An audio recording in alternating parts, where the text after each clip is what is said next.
히브리서 11장 24절부터 26절 같이 읽겠습니다. 믿음으로 모세는 장성하여 바로의 공주의 아들이라 칭함받기를 거절하고 도리어 하나님의 백성과 함께 고난받기를 잠시 죄악의 낙을 누리는 것보다 더 좋아하고 그리스도를 위하여 받는 수모를 애굽의 모든 보화보다 더 큰 재물로 여겼으니 이는 상 주심을 바라봄이라. 아멘. 성도의 삶에 있어서 믿음은 핵심이 됩니다. 그래서 믿음에 관해 우리는 자주 생각하게 되는 것이고 설교의 주제로도 그 어느 것보다 많이 다루게 되는 것 같습니다. 성도가 하나님을 만나 하나님을 알게 되어 하나님을 기쁘시게 하는 삶에 있어서 믿음이 얼마나 중요한지, 또 예수 그리스도 안에서 구원의 은총을 경험함에 있어서 믿음이 어떤 의미를 가지는지 성경은 끊임없이 우리에게 가르쳐 주고 있습니다. 믿음에 있어서 가장 유명한 말씀이고 우리 많은 이들이 암송하고 있는 말씀 중에 하나가 바로 히브리서 11장 6절이죠. 우리 다음 화면 같이 한번 읽어볼게요. 시작. 믿음이 없이는 하나님을 기쁘시게 하지 못하나니 하나님께 나아가는 자는 반드시 그가 계신 것과 또한 그가 자기를 찾는 자들에게 상 주시는 이심을 믿어야 할지니라. 우리 한 번 더 읽어볼까요? 믿음이 없이는 하나님을 기쁘시게 하지 못하나니 하나님께 나아가는 자는 반드시 그가 계신 것과 또한 그가 자기를 찾는 자들에게 상 주시는 이심을 믿어야 할지니라. 아멘. 예. 우리가 보통 이 믿음이라는 걸 너무나 자주 말하면서 살아가는데 또 많이 들으면서 살아가는데 이것은 그 믿음이 무엇인가 하는 것을 너무나 잘 가르쳐 주고 있는 말씀이죠. 믿음은 첫째로 우리의 믿음의 대상, 항상 우리가 예배하고 섬기며 기도하는 그 대상이 누군지를 항상 분명히 해야 됩니다. 예. 그 대상이 잘못되면 그 기도가 아닌 거고 예배가 아닌 거죠. 항상 그 대상이 분명해야 됩니다. 예, 그 믿음의 대상인 하나님이 살아계시다는 그 사실을 믿어야 되는 거예요. 그게 바로 믿음이라는 거죠. 근데 이 믿음이 없으면 하나님을 기쁘시게 할 수 없다는 거예요. 아무리 예배를 내가 아름답고 멋있게 아름다운 노래와 연주로 예배를 올려드리고 아무리 세상 가운데 선한 일을 많이 할지라도 마음 가운데 막 이런 생각이 항상 있는 거. 하나님 계셔? 정말 계셔? 난 못 믿어. 믿을 수 없어. 이러고 있다면 겉으로 아무리 내가 입으로 믿음을 막 말하며 살아갈지라도 삶이 전혀 믿는 사람의 삶이 아니라고 한다면 그건 하나님을 기쁘시게 할 수가 없다는 겁니다. 왜냐하면 그것은 정말 믿음이 아니기 때문이죠. 둘째로 믿음이란 하나님을 찾는 자들에게 하나님은 상을 주신다는 사실을 믿는 겁니다. 여기서 그 찾는이라는 표현은 내 삶에 있어도 되고 없어도 되는 별로 중요하지 않은 걸 찾는 게 아니에요. 별로 안 중요한데 그 안 중요한 거가 없으니까 찾는 그런 찾는 게 아닙니다. 반드시 있어야만 하는 건데 지금 이게 부족하거나 없기 때문에 그래서 그 중요한 거를 찾는 걸 의미하는 거예요. 반드시 찾아야 하는 그 중요한 것이니까 그 찾는 과정이 어렵다고 해서 포기할 수 있는 걸까요? 없는 걸까요? 내가 반드시 찾아야 되는 거예요. 그러면 그거 잘 안 찾아진다니까 포기해요? 안 포기해요? 포기 안 하죠. 어떻게 해요? 찾을 때까지 찾는 겁니다. 한두 번 찾다가 포기하는 게 아니라 간절하게 그리고 계속해서 찾는 거예요. 그렇게 하나님을 찾는 자들에게 하나님은 상을 주시는데 그 상이 뭐예요? 그 상은 바로 돈이에요. 그 상은 바로 그렇게 간절하게 하나님을 찾는 자들을 만나 주시는 거예요. 하나님이 나를 만나 주시는 거, 그게 바로 하나님의 상이라는 겁니다. 그래서 한때 제가 하나님 앞에 이런 기도 드린 적 있다고 전에도 말씀을 드렸어요. 하나님, 제가 하나님의 자녀라면서 왜 제가 하나님 앞에 나와 엎드릴 때 그 즉시로 저를 만나 주시지 않으시는 건가요? 자녀라면서요. 아버지 만나는 게 이렇게 힘들어서야 그게 어디 자녀라고 말할 수 있나요? 자녀라면서 왜 1시간, 2시간씩 엎드려야, 그렇게 힘들게 엎드려야, 왜 그렇게 때론 눈물 콧물 흘려가면서 굳이 몇 날 며칠을 기도해야지 겨우 만나주시고, 때로는 금식하며 부르짖어야 만나주시고 그러시는 건가요? 하나님, 제가 좀 이렇게 기도의 자리에 와서 앉자마자 좀 저를 좀 만나주세요. 제가 그렇게 기도한 적이 있어요. 그 당시는 제가 답답한 마음에 이런 기도를 드렸던 건데요. 나중에 기도하다가 하나님이 깨닫게 하시는 건 제가 하나님을 애써 간절히 찾아야 만날 수 있는 건 하나님 때문이 아니라 바로 저의 죄 때문이고 바로 어둠의 영들 때문이더라는 겁니다. 그래서 하나님을 길고 긴 때로는 아주 고통스러운 그런 기도의 과정을 지나서야 만날 수 있게 되는 것은 이상한 일이 아니라는 거, 오히려 당연한 일이더라고요. 하나님과 나 사이에 죄가 가로막혀 있어서 하나님 앞에 회개함으로 간절히 기도하지 않고서는 하나님을 만날 수가 없는 것이고, 또 하나님과 나 사이에는 영적인 교제를 회방하는, 아주 하나님을 만나는 걸 싫어하는 그 사단과 귀신들이 역사하기 때문에 그 어둠의 영들과의 싸움에서 이기고 하나님을 만나려면 길고 긴 영적 싸움이 기도하는 가운데도 벌어지게 되더라는 겁니다. 나는 왜 기도가 자꾸 잡생각이 나지? 그 이상한 거 아니에요. 그거 당연한 거예요. 왜요? 사단이 역사합니다. 계속 기도할 때마다. 이상한 건 아니에요, 그게. 근데 그게 그런 과정을 이겨내는 그런 시간이 필요하다는 거예요. 예. 그래서 기도가 결코 쉬운 것만은 아닌 것이고, 더군다나 하나님을 만나는 기도의 은혜를 경험한다는 것은 더 쉽지가 않아서 그렇게 짧은 시간 이루어지는 게 아니더라는 거죠. 또 한 가지 깨달은 건 너무 쉽게 얻은 것은 소중하게 여겨지지를 않더라는 거예요. 어렵게 구하고 어렵게 찾아야 그것이 소중해지는 거죠. 예. 만약에 하나님을 쉽게 만날 수 있다면 과거 구약시대처럼 하나님의 음성이 자주 들려오는 거예요. 하은아, 너 지금 하나님 나를 사랑하니? 하나님이 막 아무 때나 막 찾아오셔서 말씀을 거시는 거예요. 예, 하준아, 오늘 뭐 했니? 오늘 좋은 하루 보냈니? 하나님 자꾸 그렇게 진짜 음성을 막 들려주시는 거야. 하나님 만나는 게 너무 쉬운 거예요. 예, 우리는 그렇게 되면 좋겠다고 생각할지 모르지만 하나님 우리를 쉽게 만나주시면 우리는 굳이 하나님을 찾을 필요가 없는 거예요. 예, 동의가 되십니까? 예. 하나님 만나는 게 너무 쉬운 거예요. 그러면은 하나님을 향한 갈망이 그런 걸 가질 필요가 없는 거예요. 왜냐하면 너무 쉬우니까. 항상 하나님은 자꾸 나에게 항상 말씀하시니까 그렇게 하나님을 막 간절히 찾을 필요가, 그 필요를 별로 못 느끼게 되는 거예요. 하나님을 만난다는 것이 육신을 가진 우리에게는 그렇게 쉬운 일만은 아니기 때문에 하나님을 더 간절히 찾는 것이고, 그렇게 찾는 자에 하나님 만나주시고, 그렇게 하나님을 만난 사람이 하나님과 그 만남의 은혜가 얼마나 귀하고 복되며 소중한지를 깨달아 알게 되더라는 겁니다. 그래서 때로는 내가 너무 영적으로 막 이렇게 낙심되고 힘든 게 그게 좀 안 좋은 부분인 것 같지만, 때로는 그게 한편으로는 너무 안 좋은 것도 아닌 거예요. 내가 영적으로 힘들고 낙심이 되고 다운이 될 때 더 하나님을 찾게 되는 그 반전이 있는 거죠. 무슨 말씀인지 아시죠? 예. 영적으로 아주 너무 힘들 때, 영적으로 내가 엄청난 그런 낙심이 될 때, 그때 오히려 하나님 간절히 찾게 되더라. 그때 하나님 만나게 되면 더 큰 은혜를 경험하게 되더라는 거예요. 요즘의 세상이 모든 게 참 쉽습니다. 예, 과거에는 뭐 한 가지 정보를 얻으려면 발품을 팔아야 돼요. 여기저기 막 찾아다녀야 돼요. 전문가를 찾아다니고 많은 돈과 시간을 투자해야지 겨우 얻을 수가 있었다고 한다면, 요즘 유튜브에 들어가면 웬만한 정보를 다 얻을 수 있어요. 그것도 무료로 얻습니다. 게다가 AI 시대가 되어서 궁금한 것들을 물으면 즉시 다 알려줘요. 문제는 그러다 보니까 사람들이 더 이상 고민하지 않더라는 거죠. 고난을 통해서, 고통을 통해야 좋은 열매가 열리는 법인데, 고난과 고통이 없이 열매를 보는 거예요. 나의 불편하고 고통스럽고 때로는 비효율적인 것만 같은 과정을 거쳐서 멋진 글이 나오고 아름다운 그림이 그려지고 그래야 되는 건데, 나를 거치지 않고 즉시로 AI가 결과물을 멋지게 만들어 주는 거죠. 나보다 더 정돈되어 있고 나보다 더 논리적이며 나보다 더 그럴듯하지만 부족한 듯 보여도 나를 통하여 나온 결과물에서만 느낄 수 있는 그 진솔함이나 특별함과 같은 아름다움을 찾을 수가 없더라는 겁니다.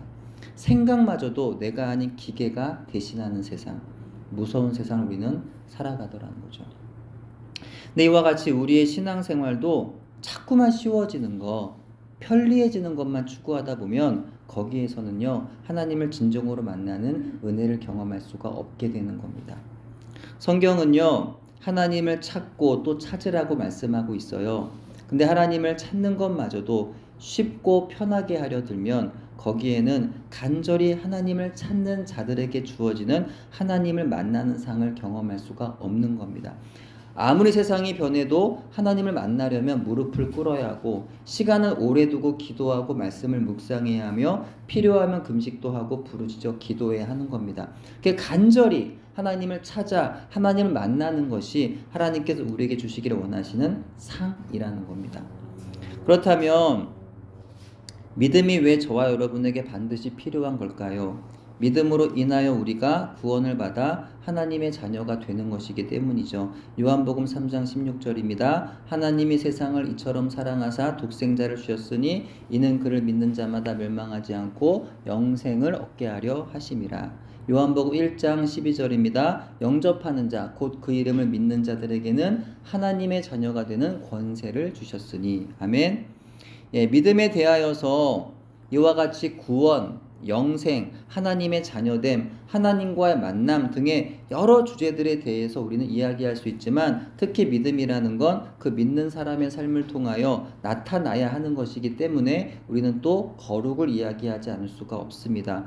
우리가 예수를 믿고 하나님을 만나 그분의 자녀가 되었으면 그것으로 구원의 완성을 이루어 세상에선 이제 우리 할 일이 아무것도 없는 것이 아닙니다. 늘 드리는 말씀이지만 우리의 믿음은 구원을 위한 것이기보다 많은 경우 구원 이후의 삶을 위한 것이기 때문이죠.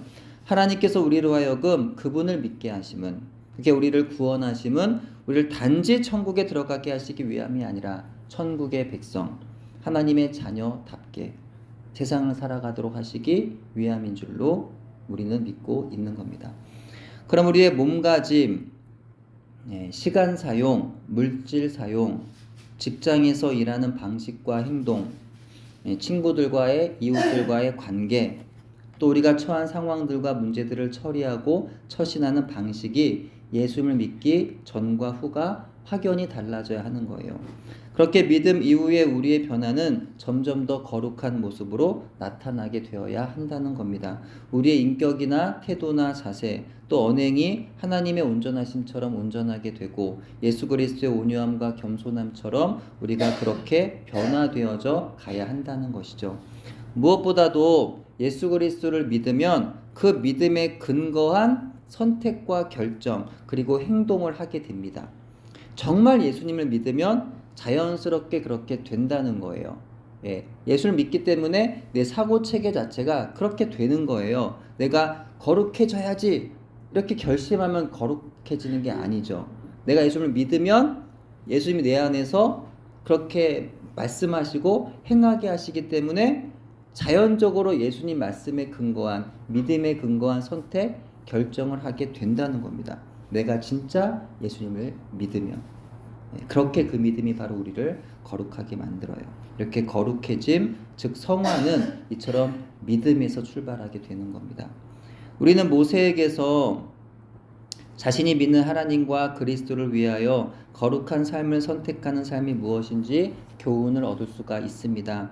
모세는 애굽 공주의 아들로 40년간 애굽의 궁궐에서 생활했습니다. 성경은 모세가 애굽 사람의 모든 지혜를 배웠고 또 그의 말과 하는 일이 능했다고 그렇게 말씀합니다. 하지만 모세는요, 애굽화 되진 않았어요. 그 이유는 그의 어머니 요게벳이 모세를 품에 안고 하나님을 경외하는 말씀을 가르쳤기 때문일 것입니다. 오늘날 그리스도인들도 세상에서 소금과 빛이 되기 위하여 그들과 같이 세속화되어서는 안 되는 겁니다. 그리스도인들을 하나님께서 세상에 보내신 것은 그들과 같아지라고 보내신 것이 아니에요. 상당히 오해하시는 분들이 많이 계십니다. 세상 속에서 세상을 변화시키고 그리스도의 복음의 영향력을 끼치기 위하여 그들처럼 되어야 한다는 분들이 계세요. 이 말이 맞는 말 같은데 사실은 틀린 말입니다. 하나님께서 그리스도인들을 세상에 보내심은 그들 속에서 다르게 살라고 보내신 거지 그들과 같아지라고 보내신 것이 아니라는 거예요. 모세가 애굽에서 애굽화 되지 않았던 것처럼 우리도 세상에서 세상화, 세속화되어서 안 되는 거예요. 세상에서도 하나님 나라의 백성임을 잊지 말고 그 백성답게 살아야 하는 줄로 믿습니다.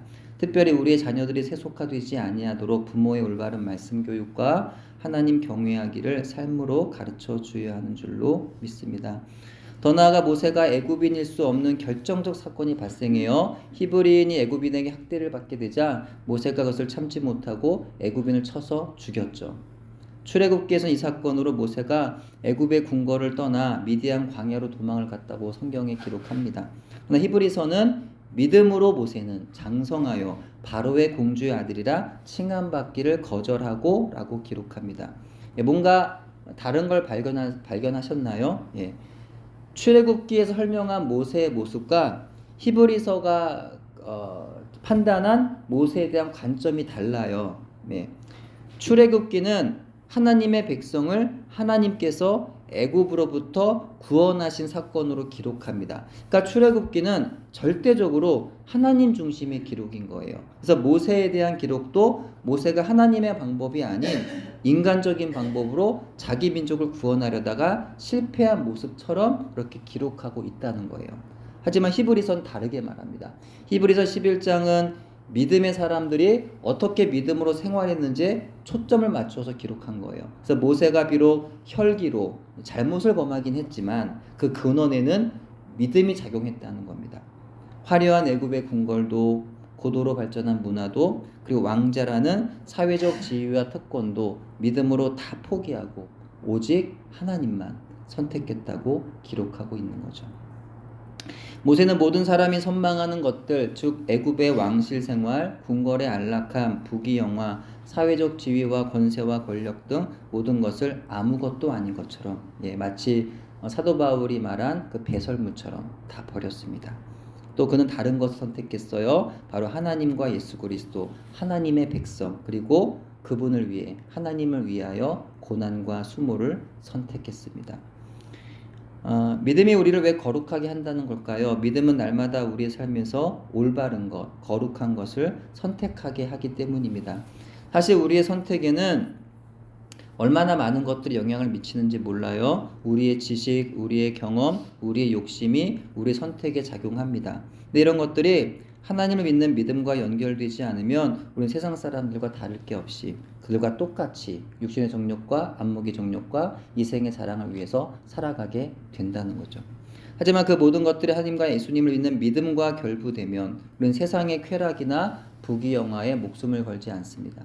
도리어 하나님과 예수님 때문에 목숨을 걸고 바르고 선하며 의롭고 거룩한 걸 선택하며 그것들을 얻고자 썩어지고 없어질 것들을 기꺼이 버릴 수가 있게 되는 겁니다. 그러니까 하나님을 만나서 또 예수님을 믿고 성령님 안에서 하나님의 거룩한 자녀로 거듭난 그런 모든 성도는 삶의 모든 선택들이 당연히 어때요? 믿음과 결부되게 된다는 거예요. 믿음. 결부라는 말은요, 연관시켜 붙임이라는 의미입니다. 당연히 우리의 모든 삶은 믿음과 연관이 있어야 된다. 믿음에 붙어 있어야 된다는 거예요. 성도의 삶은 여러분의 세상을 바라보는 눈과 여러분의 생각과 여러분의 언행이 믿음과 연관이 있습니까? 여러분의 오늘 하루의 크고 작은 선택의 기준이 믿음과 얼마나 연관이 있나요? 잘 생각해 보십시오. 저와 여러분이 성도이냐 아니냐의 그 가장 명확한 기준은 나의 말과 행동이 과연 믿음인가, 믿음이 아닌가, 거기에 달려 있다는 겁니다. 성도가 알아야 7가지라는 책에서 조제필 목사님은 오늘날 하나님은 신자에게 어떻게 말씀하시는가라는 글에서 성경을 추론하여 신자의 생활에 적용하는 방법에 대한 4가지 케이스를 소개하고 있습니다. 주보에 글이 실려 있는데 이 4번째 경우는 제가 지면상 다 실치를 못해서 실려 있지 않아요. 근데 이제 그 가운데 그 4번째 경우가 제가 다른 분의 책에서도 비슷한 경우 읽은 바가 있는데 아마도 집집마다 그런 비슷한 경험들이 있을 거라고 여겨집니다. 조재필 목사님 아들이 홈스쿨을 하는데 아들이 이제 그 17살이 되던 무렵에 그 진로에 대한 고민이 시작되었다고 해요. 그래서 이제 이 아이가 이제 취미로 일본어 공부를 이제 하게 되었는데 공부를 하던 가운데 그 일본 대학에 진학하고 싶은 그런 관심이 생기게 되었다고 합니다. 그래서 근데 문제는 그 일본 대학 진학을 위한 그 일본어 능력 시험이 있어요. 근데 그 시험이 주일에만 치를 수 있다는 것이죠. 네, 그래서 이제 이 목사님이 이거 하나님 인도하시는 것이 아니다라고 생각을 하셔서 아들에게 마음을 접도록 그렇게 말씀하셨다는 거예요. 근데 그렇게 하고 나니까 목사님 마음이 불편한 거예요. 그 아이의 마음이 좀 상처가 될까봐 이제 마음이 불편해서 그날 밤에 아들에게 가서 어떠냐고 실망되지 않냐고 이렇게 물으셨다는 거예요. 근데 아들이 이렇게 대답을 했다는 겁니다. 아버지 저는요 항상 이렇게 살아왔기 때문에 별로 그렇게 대수롭지 않아요. 사실 아빠 엄마가 어떻게 결정하는지 제가 보고 있었어요. 성도들에게 가르치신 대로 저에게도 적용하시는지를 제가 보고 있었어요. 이렇게 말했다는 거죠. 그렇습니다. 매 순간 들려온 하나님의 말씀을 믿음과 결부시켜 선택하느냐 아니면 내 지식과 경험, 욕심에 결부시켜 선택하느냐 하는 것은 자기 선택이다. 네. 근데 믿음의 사람은 그 순간 그 선택을 믿음과 결부시켜 하는 것이고 그런 선택이 반복되다 보면 그 사람은 점점 거룩하게 만들어지게 된다는 거죠. 믿음은 세상이 주는 힘을 포기하게 합니다. 세상이 주는 돈, 세상이 주는 안정감, 세상이 주는 재미, 세상이 주는 권력, 세상이 주는 인정과 명성 이런 것들을 포기하게 만듭니다. 주변에 보시면은 예수님을 만나기 전에 과거의 세상에서 사업에 승승장구해서 원 없이 돈을 벌어봤다고 이렇게 말씀하시는 분들이 있어요. 그런 분들 여러분 주변에 계실지도 모르겠는데 예수님 믿기 전에 내가 엄청난 돈을 벌어봤다. 이렇게 자랑 반 뭐 이렇게 하시는 분들이 계세요. 또 어떤 분들은 내가 예수님 믿기 전 세상에서 원 없이 놀아봤다. 뭐 클럽 다니면서 친구들하고 막 어울리면서 막 정말 신나게 놀아봤다. 이렇게 말씀하시는 분들도 있어요. 근데 그분들이 하는 얘기가 과거에 그 돈 많았던 시절, 신나게 놀던 그 시절이 전혀 그립지 않다는 거예요. 왜요? 지금이 더 좋잖아요. 지금이. 예수님 만나서 예수님 안에 신앙생활하는 지금이 더 좋다는 겁니다. 더 기쁘고 더 재밌다는 거예요. 히브리서 11장 24절은 믿음으로 모세는 장성하여 바로의 공주의 아들이라 칭함받기를 거절하고 말씀하고 있어요. 공주의 아들로 불리는 건 무엇을 의미할까요? 그것은 공주의 아들로 누릴 수 있는 모든 사회적 지위와 특권과 혜택을 의미합니다. 애굽 궁궐과 공주의 아들이라는 이름이 보장해주는 막강한 힘과 지위, 어쩌면 애굽의 왕이 될 수도 있는 그 모든 것을 가리키는 거예요. 공주의 아들로 불리는 것은 그 세상이 주는 힘을 상징합니다. 그것을 포기할 수 있는 사람 몇이나 될까요? 여러분이라면 포기할 수 있을까요?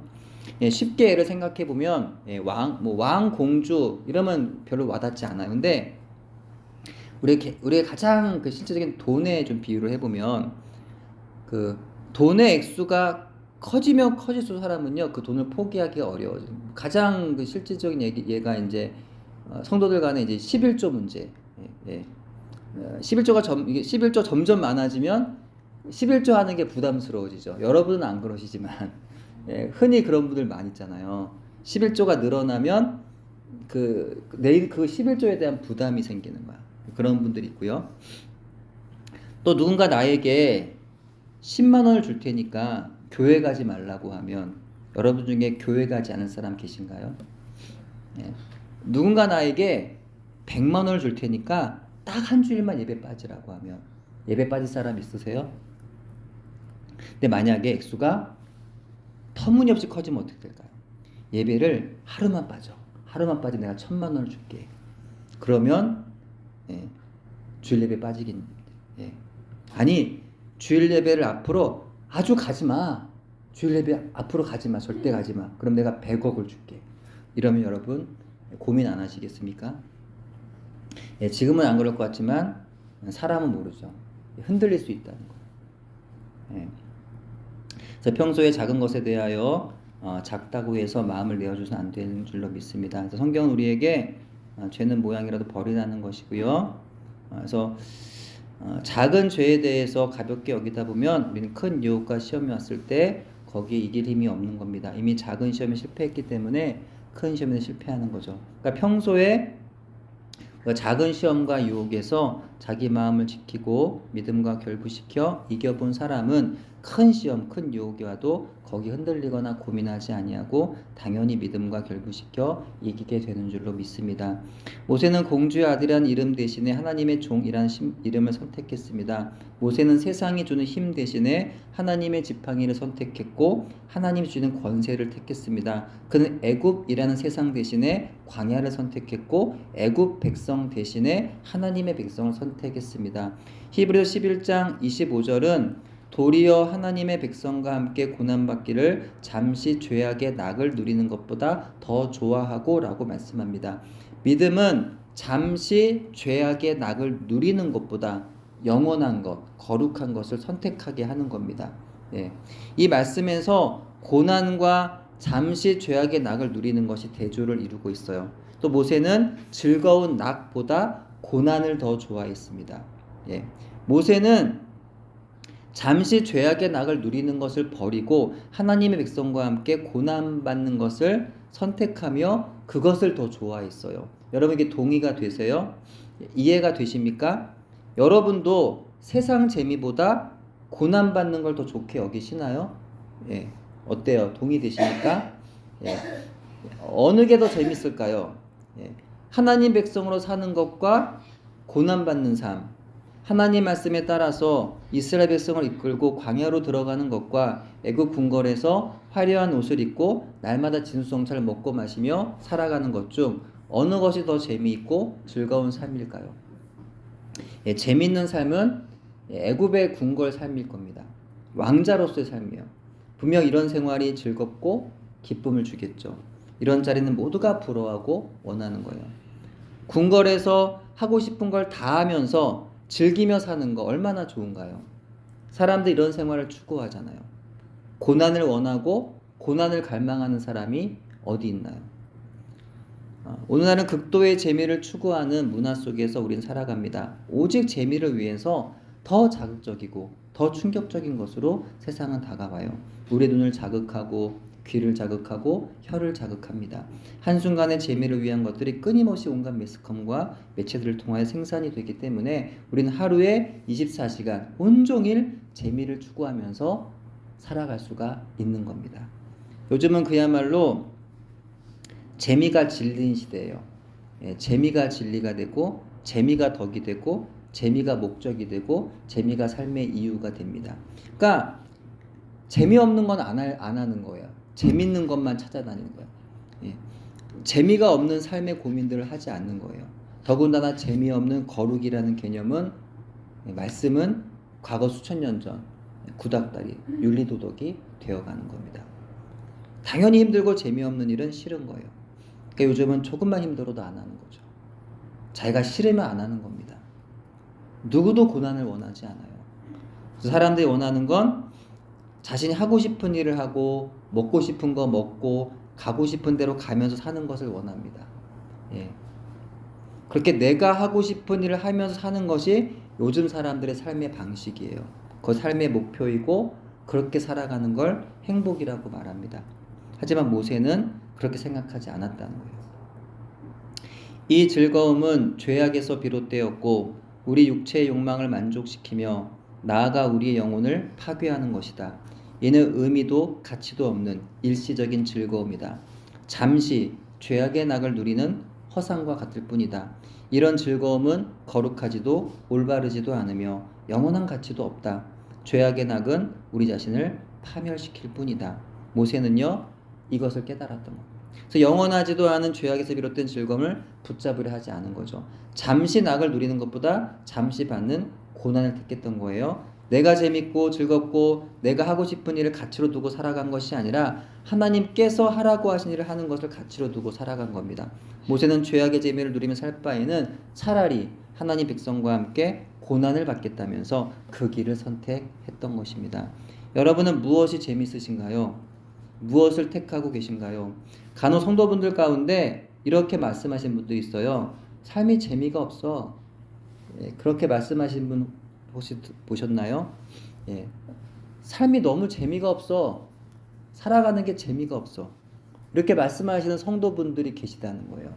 그러면 그분들의 재미가 없다는 말은 세상에서 그것이 물질이든 건강이든 명예든 내가 누리고 싶은 것들 누리지 못해서 그래서 재미가 없다는 말일까요? 아니면 내가 하나님 안에 지금 있지 못하기 때문에 재미가 없다는 말일까요? 그럼 어떤 게 맞는 걸까요? 이것은 영적으로는 후자의 가능성이 아주 크지만 그분들은 세상에서 육적으로 내가 누리지 못하는 것 때문에 자신 재미가 없는 거라고 생각하고 있을 겁니다. 그게 아니라요.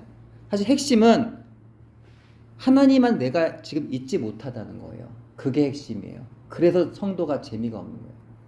하나님만 내가 지금 잊지 않기 때문에, 내가 예수님 안에 지금 거하고 있지 않기 때문에 세상 사는 게 재미가 없는 거예요. 예.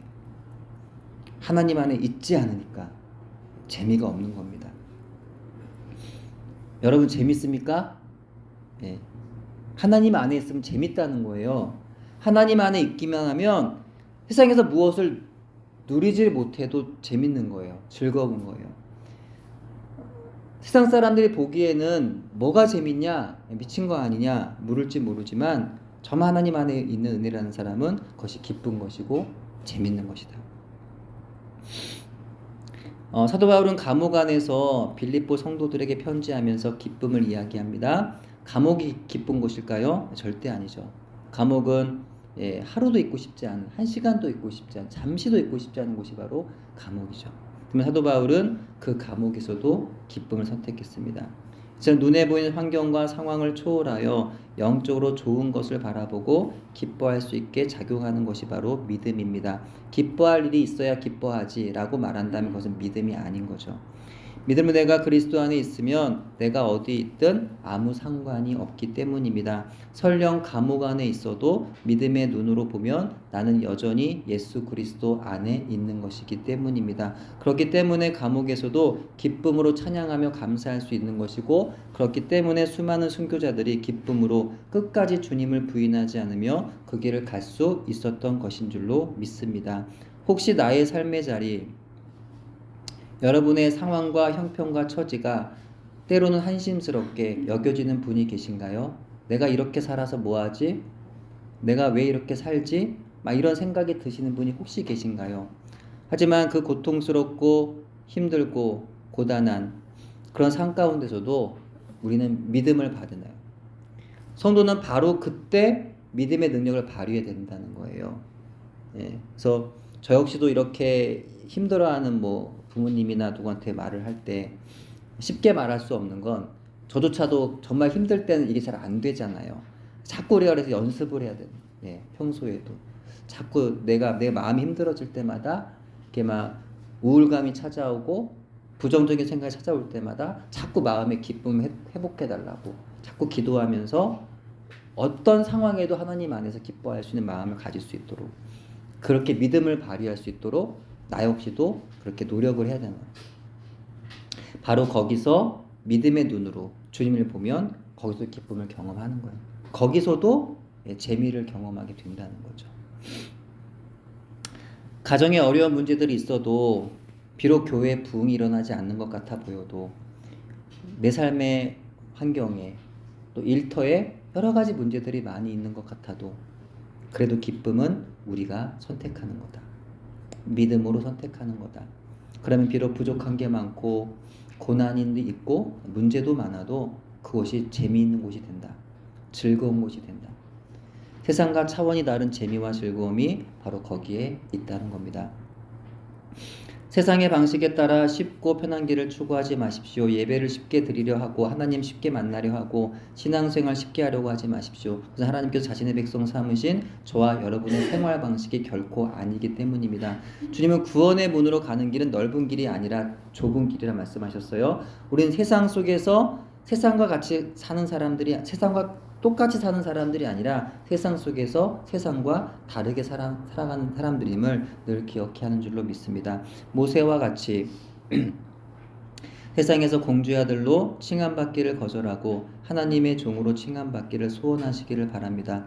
세상의 부와 평안과 성공의 방식을 따라 사는 인생이 아니라 하나님 말씀에 믿음으로 반응하며 낮아진 곳에서 하나님 뜻에 순종하고 높아진 곳에서는 겸손 하나님께 영광을 돌릴 줄 알고 내가 있는 그곳에서 변함없이 하나님 부르신 사명에 순종하면서 어떤 상황에서도 믿음으로 예수님 안에서의 즐거움을 반드시 경험하며 살아가는 그런 믿음의 거룩한 성도로 사는 저와 여러분 되기를 간절히 소원합니다. 기도합니다. 하나님 아버지, 저희로 하여금 세상을 따라 살지 않도록 인도해 주옵소서. 늘 깨어서 기도하게 해주시고 아버지의 말씀에 귀 기울이는 자녀로 살게 해 주옵소서. 너무나도 많은 세상의 소리, 너무나 많은 보여지는 것들에 우리의 마음이 자꾸만 하나님으로부터 멀어지고 거룩을 잃어만 갑니다. 주님, 저희로 하여금 살아계신 하나님, 간절히 찾는 자들에게 상 주시는 은혜로 만나 주시는 하나님을 늘 사모하면서 간절히 찾게 해주시고 나와 만나 주시는 하나님과 함께 세상을 남다르게 특별하게 예수님을 닮은 성도로 살아낼 수 있도록 늘 인도하시고 붙잡아 주옵소서. 예수님 이름으로 기도드립니다. 아멘.